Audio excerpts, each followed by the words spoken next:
জয় হিন্দ, জয় Bharat, all driver কল্যাণ সংঘ। আমি একজন গাড়ির ড্রাইভার। একটু কথা বলতে এলাম ভাই। কথাটা হইল কি, আমরা যে ট্রান্সপোর্ট গাড়ি সমস্ত ড্রাইভার ভাইদেরকে বলছি,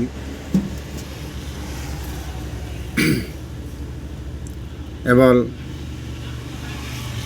আমরা কতগুলো গাড়ির নিয়ম আছে চালানের।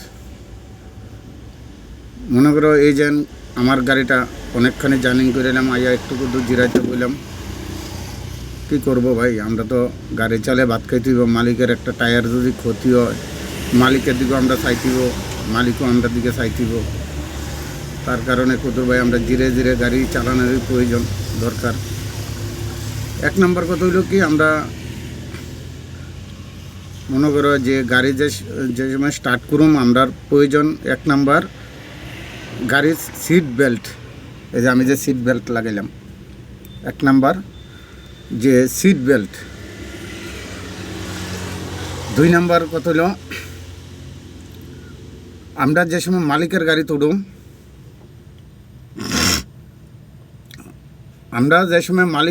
তুলুম, আমরা ড্রাইভার বাইরে আগে মালিকের কাগজপত্র এ টু জেড ঠিক আছে কি নাই, এটা আমরা দেখে মালিকের কাগজপত্র দেখে গাড়িতে উঠানোই আমার মনে হয় ভালো হয়।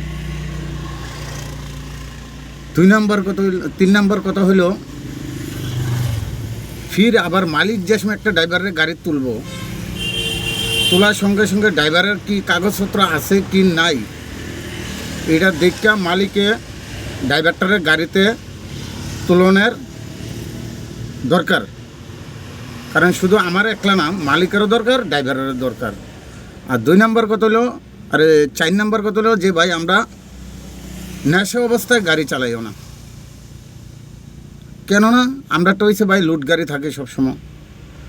আমরা যদি বাইসেন্স একটা কিছু অঘটন ঘটে, আমরার উপরে দেখো আমাদের ঘরের যে ফ্যামিলি, অল ফ্যামিলি আছে, মা আছে, ভাই আছে, বোন আছে, এরপরে বউ আছে, নিজের ছেলে মেয়ে আছে, তারা কিন্তু একদম অকালে আমরা যে সংসারটা আমার একজনের লেগা, তারা আমরা অল ফ্যামিলি সংসারটা ধ্বংস হয়ে যাবে যদি আমরা নেশা অবস্থায় গাড়ি চালাই বা বাইসেন্স যদি কিছু হয়ে থাকে। দেখো ভাই, কিছুদিন আগে চাকমাঘাট একটা ড্রাইভার অ্যাক্সিডেন্ট হয়ে মারা গেল, কত হাই করলো, তারা বাঁচানোর লেগে বাঁচালেও না। আজকে তার পরিবারটা জানো কি অবস্থাতে আছে। আজকে কেউ তার কোনো খোঁজখবর নেয় না তার ফ্যামিলির। আজকে একমাত্র এই ফ্যামিলির একমাত্র রুজির করিনা লোক। আজকে তো মারা গেল, এখন তার সংসারটা একবারে নষ্ট হয়ে গেল, বুঝছো। যাক, আমি অতটুকুই কথা বললাম ভাই। জয় হিন্দ, জয় ভারত, অল ড্রাইভার কল্যাণ সংঘ। ভারত মাতা কি জয়।